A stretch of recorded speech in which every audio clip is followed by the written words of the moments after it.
Do you have Paramount Plus? If you don't, you're tripping and you need to subscribe now. My name is Brandon Keith Avery, and this is just my opinion.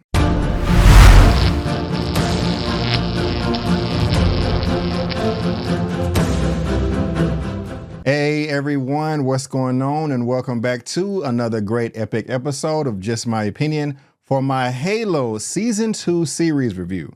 And if this is your first time finding me and you happen to like the video, please give me a thumbs up and consider subscribing. All right, guys, now we have Season 2 of Halo, the epic video game adaptation that will be debuting on Paramount Plus Thursday, February the 8th.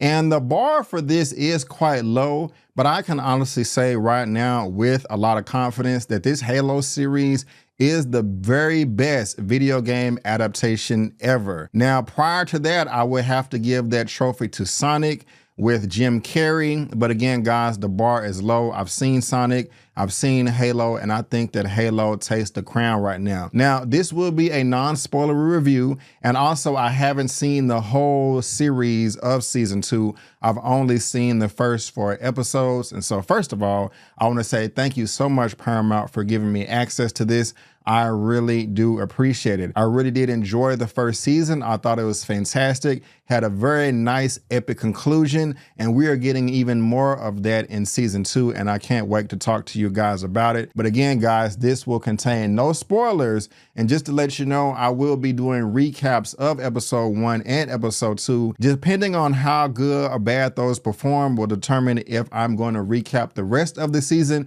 but at least you're going to get the first 2 episodes. But now, let me talk about the first 4 episodes. Now, my expectations going into this were super duper high because I did really enjoy the first season. I thought it was fantastic. I thought the story was great. I thought the characters was great. I thought the effects were great, and all of the action choreography. Again, I thought it was a pretty good video game adaptation. And the first 4 episodes that we're going to be talking about briefly here is Sanctuary, Sword, Visegrad, and also Reach. And I will say with each episode, they do get better and better. But if this is your first time joining me and you've never heard of Halo before, and before I get into all the nitty gritty, let me tell you exactly what this series is all about. With the galaxy on the brink of destruction, Master Chief John 117 leads his team of Spartans against the alien threat known as the Covenant. Now, before I get into all my likes and dislikes, and there may not even be any dislikes, I will say this. At first, it was kind of difficult for me to attach myself to this Season 2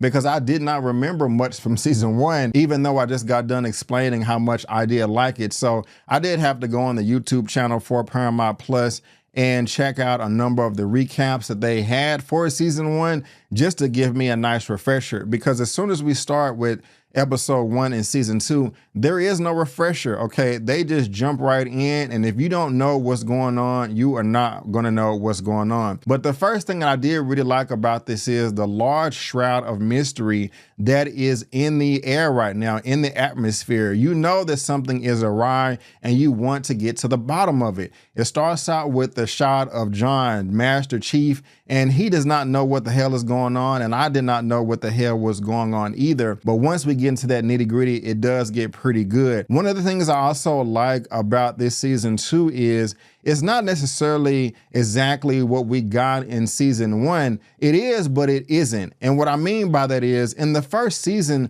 we got a lot of shots outside, on the mountainside, in the desert, where everything is vivid and bright outside. I mean, the sun is out and you can see pretty much everything that's going on, but that's not the case in Season 2.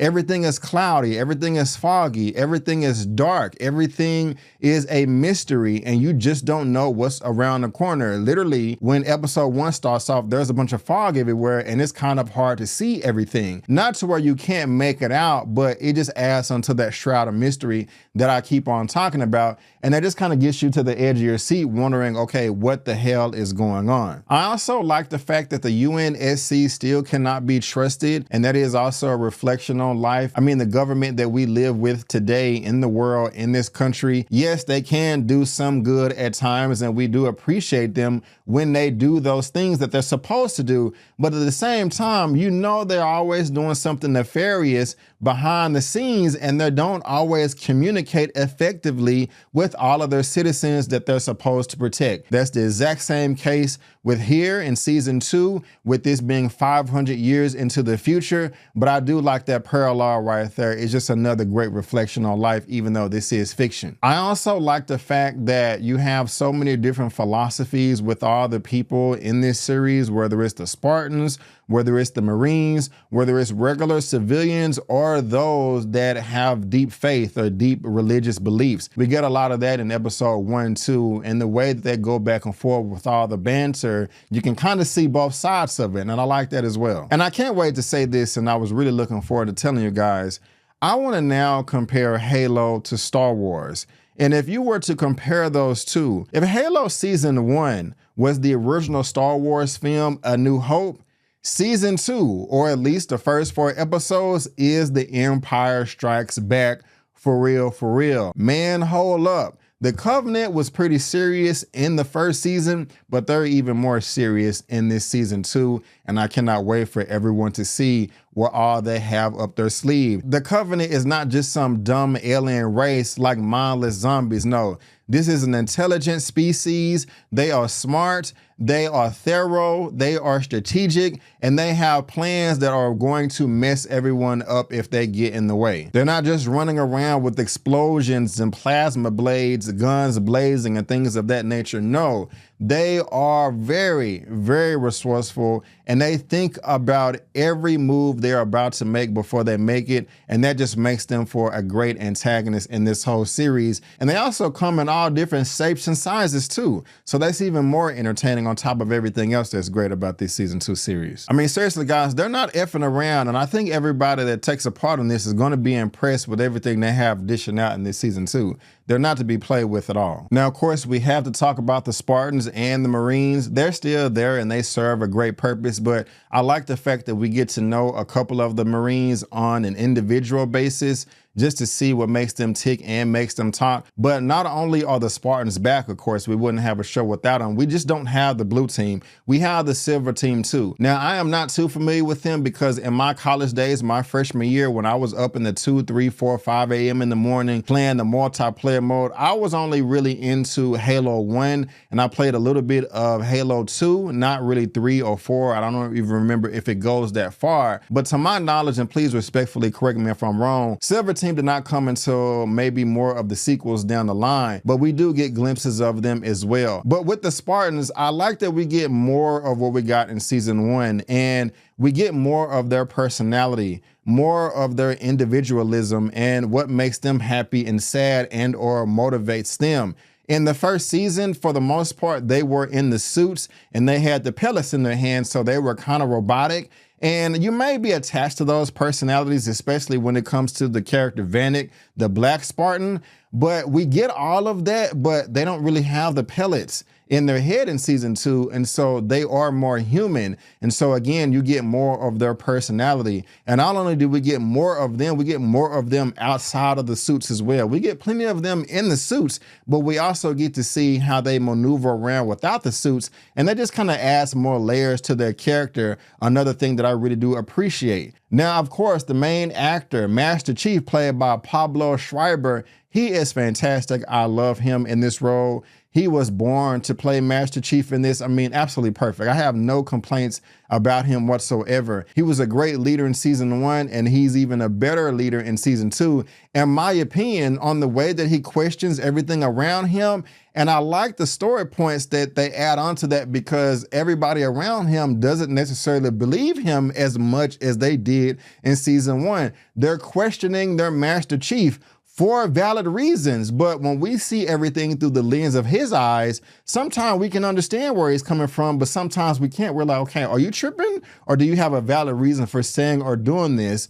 Do you need to go check into the cuckoo house because that may have not made sense? I love that they're kind of going back and forth right there, and you really can't tell. Again, that just adds to more of the mystery to the whole series that I was talking about earlier. But again, comparing season 1 and season 2, everything was bright, vivid, and out in the open in season 1. That's not the case here. Everything is dark and gloomy and cloudy in season 2, but it still does look good on your screen, especially if you have a great display. There was large battles outside in the desert on the side of mountains in season 1, but all of the fighting is really in close quarters, in buildings, in narrow trenches in season 2, and that just adds more stakes and just gives you something fresh again that you're not really repeating from season 1. So I really did enjoy that. Just something new that we didn't get the first time coming around. You get to see the Spartans training, and I enjoy that. It's not necessarily in a montage fashion, but they're still training, and I want to see my Spartans get better and better. And even when I said we get more of them without their armor, you get to see their skin, you get to see their bruises, their scars, their battle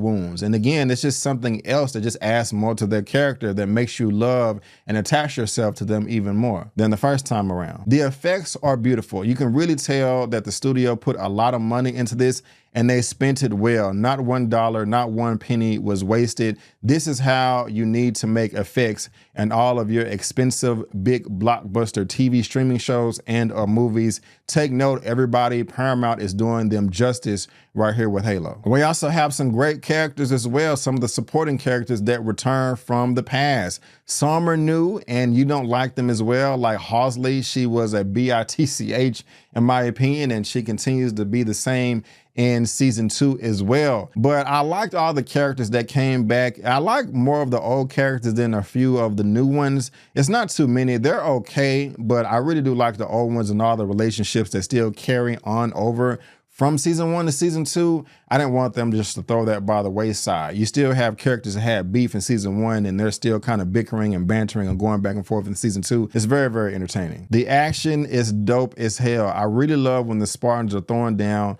how everything is choreographed. There is no wasted movement whatsoever. Every slash, every block, every shot, every step has a purpose. And it's just like they know if I misstep just in an instant, I'm going to be done. I'm going to die. I'm going to blow up. And unfortunately, some characters do die in season 2. And I'm just like, damn, man, when we got to episode 4, and that's where the crap really hits the fan. It really goes down in season 4. It was a character or 2 or however many. I don't want to just spoil it for you. So I was like, oh no, don't die. I love you. I want you to stay all the way to the end. This sucks, man. But it had meaning. It had weight. It had stakes. And they went out honorably. And it just sucks because I really did like their character, but they're just not here anymore. You're not gonna know until it happens. It's not gonna be episode 1 or 2 where you're like, oh, this character's gonna die in episode 3 or 4, or I can see it coming. You're not gonna see it coming. It just kind of happens out of nowhere. But it's kind of warranted. And, you know, everybody can't survive because there would be no weight, you know, just like, oh, if everybody's going to live, I don't really feel like I'm really enjoying this. It's nothing like that. It is warranted at least. So that's just another good thing. And with this being 500 years in the future from present day, I like that some characters are still holding on to relics from Earth from present day now in 2023, 2024. That is really important to me. And I don't want to say exactly what they said with their lines of dialogue, but it held weight too. And it was very important, even though if some of the characters in the series didn't feel that way, I felt that way. And so that's just another 2 thumbs up right there. Guys, I really have no complaints at all. Some of the episodes in the middle, maybe 2 or 3, may have been a little slow for some people, but I was still entertained at the very least. And everything does pay off when we get to episode 4, actually the end of episode 3. And then when episode 4 starts off, you're just on a roller coaster ride, having a damn good time. I was watching this with a friend of mine and I was like, damn, this is only episode 4. And I think they're going to have either 8, 9, or 10 episodes. And this feels like the season finale. So if we have 5 or 6 episodes left, I'm just like, damn, where can they go? But I cannot wait.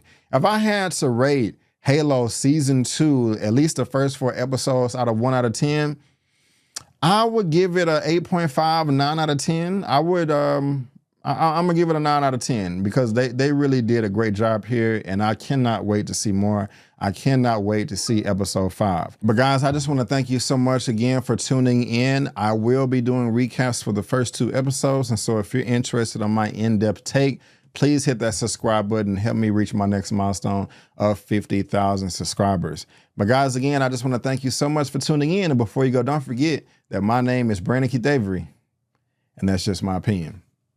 Peace.